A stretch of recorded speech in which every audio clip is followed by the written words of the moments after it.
warahmatullahi wabarakatuh. Kami dari kelas 12 MIPA 4 kelompok 2 akan mengerjakan tugas kelompok dari pembimbing Ibu Yeni Anas SP MPD. dan kami akan melakukan percobaan pengaruh cahaya matahari terhadap pertumbuhan kacang hijau. Tujuan percobaan yaitu untuk mengetahui pengaruh cahaya matahari terhadap pertumbuhan kacang hijau. Rumusan masalahnya, apakah cahaya matahari berpengaruh terhadap pertumbuhan kacang hijau? Bagaimana tumbuhan yang berada di dalam ruangan maupun yang berada di ruangan terbuka? Hipotesis H1. Cahaya matahari berpengaruh terhadap pertumbuhan kacang hijau. H0. Cahaya matahari tidak berpengaruh terhadap pertumbuhan kacang hijau. Variabel bebas, intensitas cahaya matahari pada tempat peletakan tanaman kacang hijau. Variabel kontrol, media tanam, jumlah air, dan waktu penyiraman. Variabel terikat, panjang batang kecambah, dan warna daun. materi percobaannya, yaitu pertumbuhan dan perkembangan merupakan dua aktivitas kehidupan yang tidak bisa dipisahkan.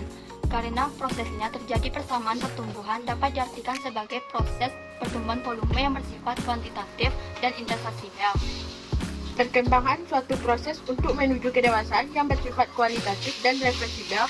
Pertumbuhan dan perkembangan diawali dengan perkecambahan. Cahaya adalah salah satu faktor yang mempengaruhi pertumbuhan tanaman. Kacang hijau yang bahasa latinnya Vigna radiata. Kacang hijau juga merupakan salah satu tumbuhan yang cepat mengalami perkecambahan atau tumbuh dengan cepat.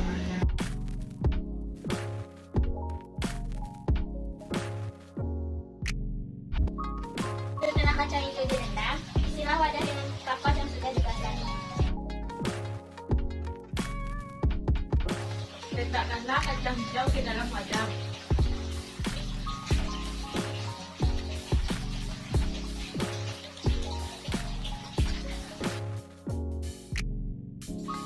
Setelah biji kacang hijau diletakkan di dalam wadah, letakkan di tempat yang berbeda-beda.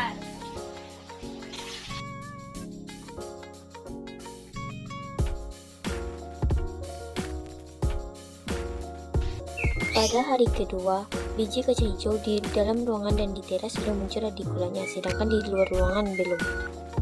Hari ketiga, biji kacang hijau di luar ruangan sudah muncul radikulanya.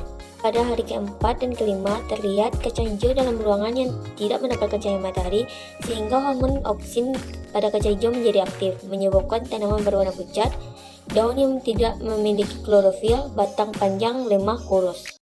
Hari ke-6, kacang hijau yang berada di teras dan di luar ruangan cenderung memiliki batang yang pendek dikarenakan sebagian besar hormon auksinnya terurai oleh matahari.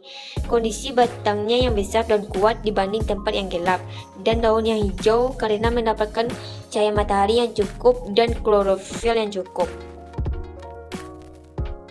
Kesimpulannya adalah tumbuhan memerlukan cahaya matahari untuk melakukan proses fotosintesis. Kebutuhan tanaman terhadap cahaya matahari berbeda tergantung reaksi yang ditimbulkan. Tumbuhan yang berada di tempat yang gelap akan mengalami percepatan pertumbuhan atau etiolasi dibanding di tempat yang terang. Hal ini terjadi karena hormon auksin akan rusak bila terkena cahaya. Sarannya 1. Pilihlah biji yang baik atau bagus. 2. Perhatikan cahaya matahari. 3. Air yang cukup.